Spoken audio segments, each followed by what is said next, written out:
2023 मध्ये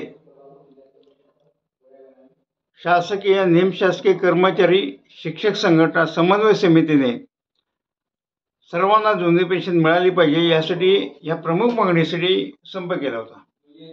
20 मार्च 2023 रोजी माननीय मुख्यमंत्री महोदयाने आश्वासन दिले लेखी स्वरूपात की तुम्हाला जुनी पेन्शन योजना लागू केली जाईल। 8 महिन्याच्या कालावधीत निर्णय झाला नाही, म्हणून 14 डिसेंबरपासून म्हणजे आजपासून बेमुदत संप संपूर्ण महाराष्ट्रात चालू झाला।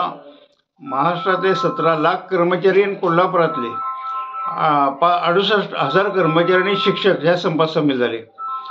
काल संध्याकाळी मुख्यमंत्री दोन्ही उपमुख्यमंत्र्यांची बैठक झाली नागपूरच्या विधान भवनामध्ये। त्या बैठकीमध्ये ह्या संदर्भातला कुठलाही निर्णय न दिल्यामुळं, ठोस निर्णय न दिल्यामुळं संप चालूच ठेवायचा निर्णय राज्य समन्वय समितीने घेतला। आज कालच्या बैठकीनंतर 24 तासाच्या आत राज्य समन्वय समितीने ऑनलाईन मीटिंग घेतली आणि ऑनलाईन मीटिंगमध्ये मुळातच पहिल्यापासूनच राज्य समन्वय समितीचे निमंत्रक विश्वास काटकर यांची भूमिका संशयास्पद होती। त्यांनी सांगितलं की माननीय मुख्यमंत्री महोदयांनी विधानसभेमध्ये हा प्रश्न मांडलेला आहे। मार्च 2024च्या अर्थसंकल्पाच्या वेळी आम्ही विचार करू आणि लगेच त्याला सगळ्यांनी विरोध केला, कारण त्या दरम्यान आचारसंहिता लागणार आहे लोकसभेची, त्यामध्ये कुठलेही निर्णय घेता येणार नाहीत।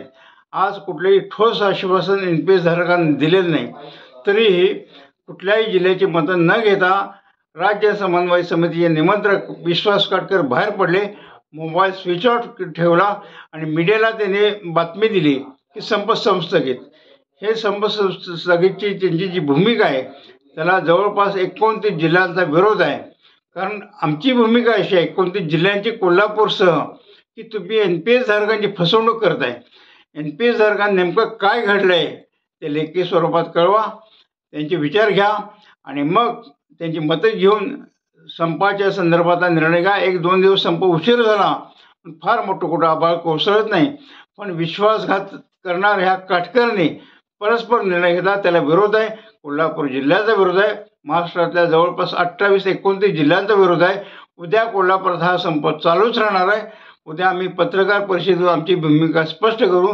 संप करून सर्वसामान्य नागरिकांना आणि विद्यार्थ्यांना भेटीस धरायची आम्ही भूमिका अजिबात नाही आहे, पण NPS धारकांना फसवणूक होता कामा नये ही आमची भूमिका आहे।